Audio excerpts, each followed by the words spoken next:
Students, this is science केम।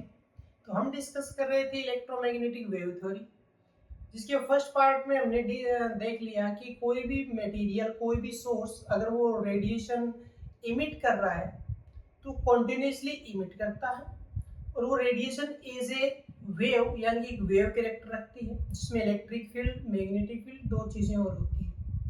ठीक है, फिर हमने उनके डायग्राम देखे, फिर हमने वेव के कुछ कैरेक्टर देखे। ठीक है, तो अब हम देख करेंगे इसका सेकंड पार्ट, और सेकंड पार्ट में हम करने वाले हैं इलेक्ट्रोमैग्नेटिक स्पेक्ट्रम। इलेक्ट्रोमैग्नेटिक स्पेक्ट्रम, अब ये होता क्या है? इसका मतलब ये है कि जितने भी अलग अलग तरीके की रेडिएशन है, उन सभी का अपना एक इलेक्ट्रिक और मैग्नेटिक कैरेक्टर सभी का होता है। ठीक है, यानी कि सभी रेडिएशन एक दूसरे से अगर डिफरेंट है तो उसके लिए दो मेन पॉइंट है, एक उनका वेवलेंथ और एक उनका फ्रीक्वेंसी। ठीक है, तो अगर इन्हीं दो पॉइंट के बेस पर वो जितनी भी रेडिएशंस हैं जिनकी अलग अलग फ्रीक्वेंसी और वेवलेंथ है, उसके बेस पर अगर हम उनको अरेंज करते हैं तो जो पर्टिकुलर स्पेक्ट्रम बन के आएगा उसको इलेक्ट्रोमैग्नेटिक स्पेक्ट्रम बोला जाता है। क्लियर? तो हम कैसे करेंगे इसको? हम लिखेंगे radiations are different from each other by their wavelength and frequency. Okay, so their arrangement on increasing wavelength and decreasing frequency, this arrangement or spectrum is called electromagnetic spectrum. Clear? इस चीज को देख लीजिए कि जब हम अरेंज करेंगे तो उस अरेंजमेंट में वेवलेंथ इंक्रीज करेगा और फ्रीक्वेंसी डिक्रीज करेगा। क्यों? क्योंकि हमने देखा है कि frequency inversely proportional to wavelength, दोनों एक दूसरे के अपोजिट होते हैं। क्लियर? तो अगर एक पॉइंट इंक्रीज कर रहा है तो दूसरा डिक्रीज करेगा, इस बात को देख लेना। अब अलग अलग तरीके की रेडिएशन कौन कौन सी होगी? अलग अलग तरीके की रेडिएशन, जैसे कि सबसे पहले आएगा कॉस्मिक रे। अब इंक्रीजिंग ऑर्डर है तो मैं इंक्रीजिंग लगा रहा हूं। उसके बाद आएगा गामा रे, उसके बाद आएगा एक्स रे, फिर आएगा यूवी, उसके बाद आएगा विजिबल, और उसके बाद आएगा, ऑर्डर यही चलेगा। विजिबल के बाद आएगा इंफ्रारेड, उसके बाद आएगा माइक्रोवेव, और एक लास्ट आएगा रेडियो वेव। क्लियर? ये रेडिएशंस है, इनमें मैंने ग्रेटर देन का साइन लगाया, ये इंक्रीजिंग ऑर्डर है, क्योंकि जब आप इसको नोटबुक पे लिखेंगे शायद ये एक लाइन में आ जाएगा पूरा। तो जब हम आगे मूव करेंगे तो उस केस में वेवलेंथ क्या करेगा? इंक्रीज करेगा, और फ्रीक्वेंसी क्या होगा? डिक्रीज होगा। फ्रीक्वेंसी क्या होगा? डिक्रीज होगा। नोट कीजिए, वेवलेंथ इंक्रीज और frequency decrease. Cosmic, gamma, X-ray, UV, visible, infrared, microwave, ठीक है, और लास्ट रेडियो। ओके, तो इन रेडिएशन को जब हम फ्रीक्वेंसी और वेवलेंथ के अकॉर्डिंग अरेंज करते हैं तो जो स्पेक्ट्रम बन के आएगा वो इलेक्ट्रोमैग्नेटिक स्पेक्ट्रम होगा। स्पेक्ट्रम का पिक्चर मैं भी आपको शो करूंगा, आप अपने बुक में भी देख पाओगे कि वो कैसा होता है। क्लियर? यहाँ पे मैं एक शॉर्ट में बना देता हूँ। ठीक है, आपके लिए शॉर्ट में बना देता हूँ। जैसे कि सबसे पहले क्या था? कॉस्मिक था, और वहां से होता होता लास्ट में हमारे लिए एक इंपॉर्टेंट हो जाता है विजिबल, जो ह्यूमन आई के लिए है, और लास्ट में आता है रेडियो वेव। क्लियर? अब हम यहां जा रहे हैं तो होगा क्या, वेवलेंथ इंक्रीज और फ्रीक्वेंसी डिक्रीज। अब कहां से कहां होगा, जरा इस चीज को देख लीजिए कि वेवलेंथ है। अब ये चीजें आपको जो पॉइंट्स में लिखने वाला हूं आपको अलग अलग नजर आ सकते हैं कि अगर मैं वेवलेंथ की बात करूं तो 10⁻⁻16 से लेके और ये किस में जाते हैं 10⁸ तक जाता है। ठीक है, 16 से लेके 8 तक जाता है।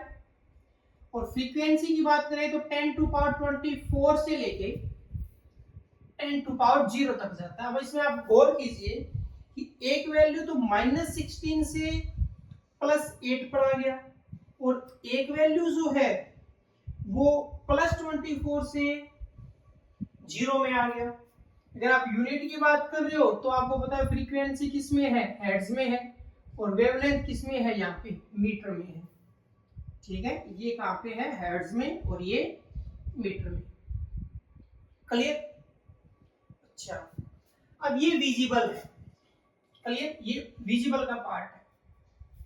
विजिबल का मतलब हमारे लिए क्या होता है, जो ह्यूमन आई के अकॉर्डिंग, जो ह्यूमन आई के अकॉर्डिंग तुम्हारे पास टोटल 7 होते हैं। हम क्या यूज करते हैं, हम विबग्योर यूज करते हैं। ठीक है, VIBGYOR। अब ये अलग अलग कलर है, violet, indigo, blue, green, yellow, orange और रेड। ठीक है, इनमें अगर आप ध्यान से देखो, क्योंकि ये चीजें आप फिजिक्स में थोड़ा प्रिज्म के अकॉर्डिंग भी पढ़ते हो। अब ये सारे कलर हो गए, इन कलर में जो सबसे ज्यादा वेवलेंथ होगा वो सबसे ज्यादा वेवलेंथ होगा रेड का। यानी कि जब हम आगे बढ़ेंगे विबग्योर में तो यहाँ पर भी वेवलेंथ इंक्रीज करेगा और फ्रीक्वेंसी डिक्रीज करेगा। ठीक है, अब यहाँ पे जो वेवलेंथ है ना, आप देख लीजिए कि अप्रोक्स चीजें मिलेगी। लगभग बुक्स में 400 to 700 मिल सकता है, कई जगह 750 भी लिखा होता है, क्योंकि एक रेंज होती है।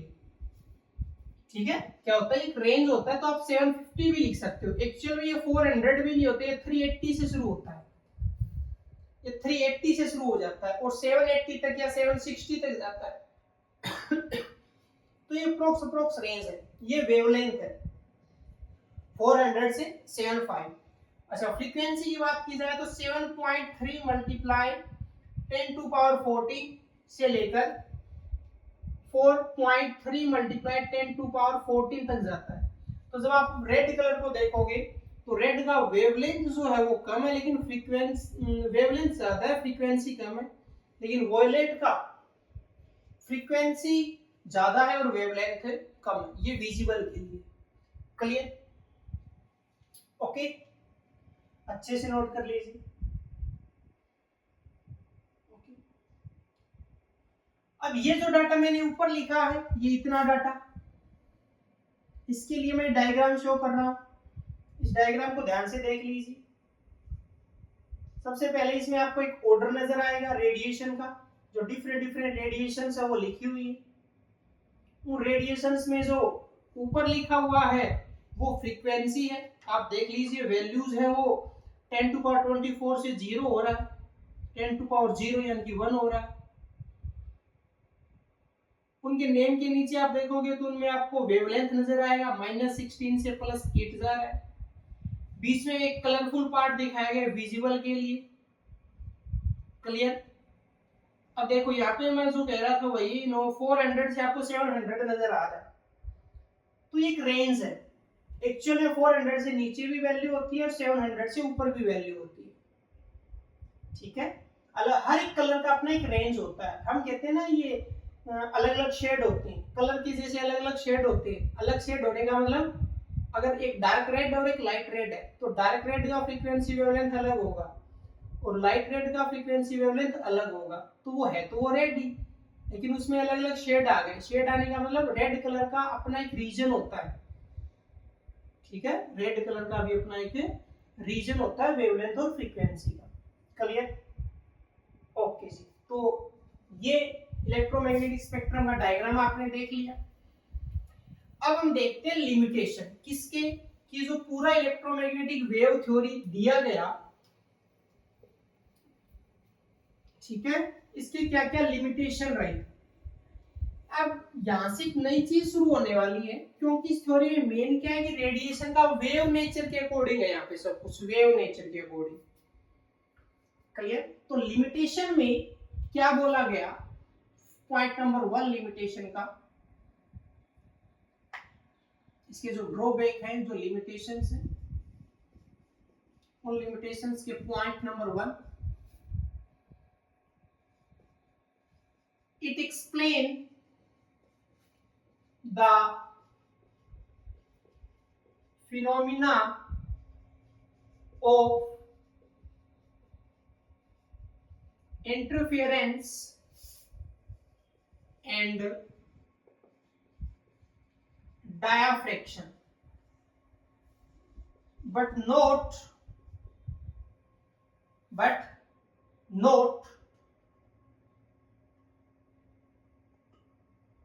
the कुछ चीजें एक्सप्लेन नहीं कर पाया, जैसे कि ब्लैक बॉडी रेडिएशन और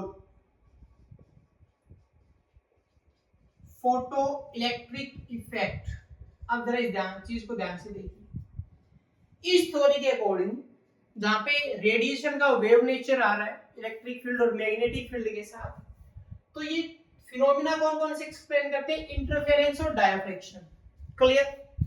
लेकिन ये एक्सप्लेन नहीं करता ब्लैक बॉडी रेडिएशन और फोटो इलेक्ट्रिक इफेक्ट। अब ये है क्या, क्योंकि इस थ्योरी से बिल्कुल ही अलग ही हो गया, ये तो कुछ थ्योरी में कुछ और था, लिमिटेशन बिल्कुल ही अलग आ गया। अब यहां से जो स्टार्टिंग है ना, वो चीजें टिकी हुई है सारी ड्यूअल नेचर पर। ड्यूअल नेचर का मतलब डबल नेचर होगा, किसका, लाइट का। लाइट यानी कि रेडिएशन, लाइट यानी कि रेडिएशन। क्लियर? अब शॉर्टकट में बता देता हूं कि दो नेचर की बात हो रही है, जिसमें से पहला नेचर है वेव नेचर। पहला कौन सा है, वेव नेचर। वेव नेचर है या नहीं, ये चेक करने के लिए दो फिनोमिना होते हैं, इंटरफेरेंस और डायफ्रैक्शन। और इस थ्योरी में यही बात थी कि जो रेडिएशन है वो ऐसे वेव चल रही है, तो वेव नेचर शो हो रहा है इसमें, और वेव नेचर के लिए दो फिनोमिना होते हैं, इंटरफेरेंस और डायफ्रैक्शन। तो ये बात तो सही हो गई। अब सेकंड होता है पार्टिकल नेचर, और लाइट के पार्टिकल नेचर के लिए दो फिनोमिना और होते हैं, कौन से, चेक करने के लिए कि पार्टिकल नेचर है या नहीं, वो होते हैं ब्लैक बॉडी और फोटो इलेक्ट्रिक इफेक्ट। ठीक है, लेकिन इस थ्योरी में पार्टिकल नेचर वगैरह ऐसी चीजों का कोई डिस्कशन नहीं है, इसलिए इनके क्या बनते हैं, लिमिटेशन। अब भी अगर ये चीजें आपको समझ में नहीं आई, आ भी सकती है, नहीं भी आ सकती, क्योंकि कुछ अलग ही है। तो ये क्लियर तब होगा जब हम नेक्स्ट लेक्चर में शुरू करेंगे ड्यूअल नेचर एक्चुअल में होता क्या है, ड्यूअल नेचर के बारे में किस किसने बताया। क्लियर? तो 1 बाय 1 वहां पे ड्यूअल नेचर एक्सप्लेन किए जाएंगे, तब शायद अगर आप बाद में इस चीज को थ्योरी के लिमिटेशन में पढ़ेंगे तो आपको शायद क्लियर हो जाए। ठीक है, तो मिलते हैं नेक्स्ट लेक्चर के साथ, जिसमें हम शुरू करेंगे ड्यूअल नेचर।